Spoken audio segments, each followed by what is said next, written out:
Chapter 1. Birth of a World. The planet Arkeon forms within a volatile solar system orbiting a young, pulsing star. With 4 massive moons, Arida, Solis, Thalassa, and Kran, Arkeon's gravitational forces are in constant flux. Arida, the largest moon, pulls the planet's waters in tremendous tides, while the other moons create shifting gravitational rhythms that shape Arkeon's terrain with periodic quakes, volcanic activity, and even atmospheric fluctuations. With constant lunar eclipses and overlapping tides, this world cycles between periods of high exposure to cosmic radiation and months-long phases of darkness. Early microbial life emerges in hot, mineral-rich springs, thriving in the extremes. The life forms that survive here adapt to Arkeon's relentless motion, evolving rapid, extreme resilience. Chapter 2. The Swamp Epoch. Over millennia, Arkeon's surface is transformed into vast swamp biomes, with dense, fibrous plants and sprawling fungal networks adapted to the long cycles of light and darkness. With 4 moons, the water levels rise and fall in erratic yet predictable rhythms, creating periodic surges and recessions that force life to adapt quickly. Primitive organisms evolve mobile bodies and early sensory organs, allowing them to navigate these cyclic tides. Amphibious creatures dominate, developing robust exoskeletal limbs to crawl between ever-changing land and water. Intelligence here begins with anticipation as creatures learn to sense and avoid floods, triggering a leap in behavioral complexity. Chapter 3. The Great Migration. As Arkeon's moons align at specific intervals, they create ultratides that redraw coastlines and erode mountains. Entire ecosystems are displaced, forcing species to migrate or face extinction. This migration drives cooperation between species, with small intelligent organisms partnering with larger, durable creatures to cross hostile terrain. Symbiotic relationships lead to proto-communities where survival skills are shared. During one of these great migrations, a species of semi-aquatic creature, the Loekar, develop complex signaling patterns to warn of tides and predators. Their vocal and chemical communication allows them to coordinate with one another, a critical precursor to language. Chapter 4. The Rise of the Sentients.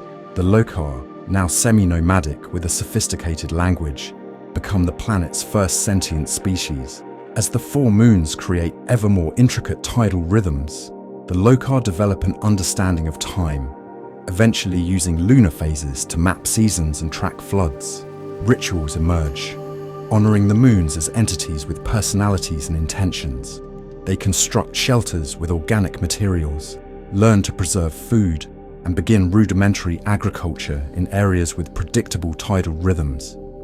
Knowledge transfer between generations becomes essential. Their early mythology centers around the moons, each deity representing survival, food, navigation, and the mystical. Chapter 5. Celestial Mastery.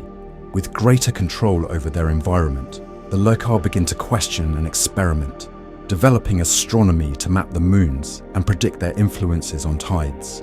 They construct observatories, enhancing their knowledge of lunar cycles and planetary shifts, which now inform navigation and long-term agriculture.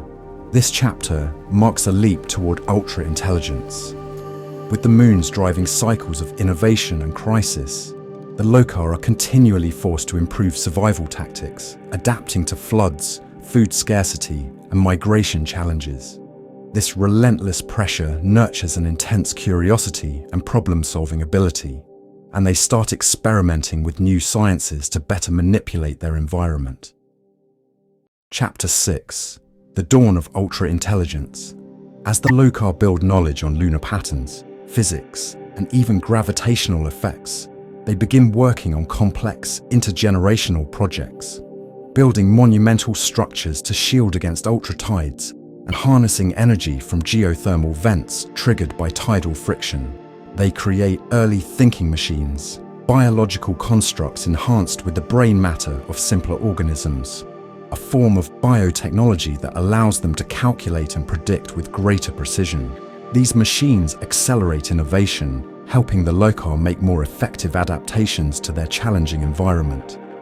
Their philosophical exploration takes a quantum leap.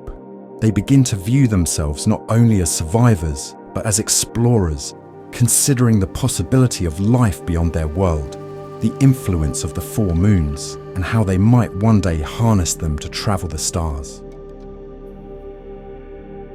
Chapter 7. Masters of Arkeon.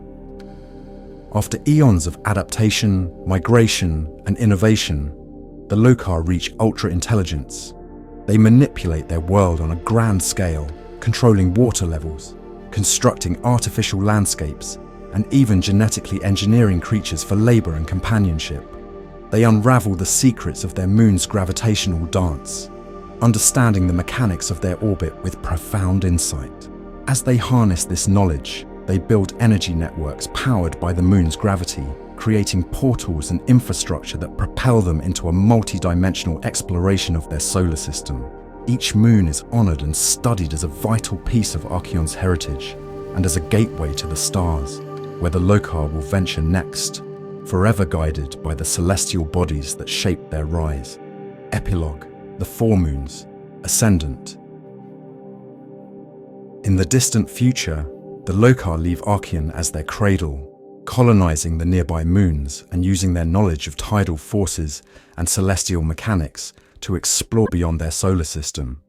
They establish a legacy that marks their journey from swamp dwellers to cosmic explorers, a species shaped by the rhythm of four moons and driven by curiosity, intelligence, and a relentless quest for survival.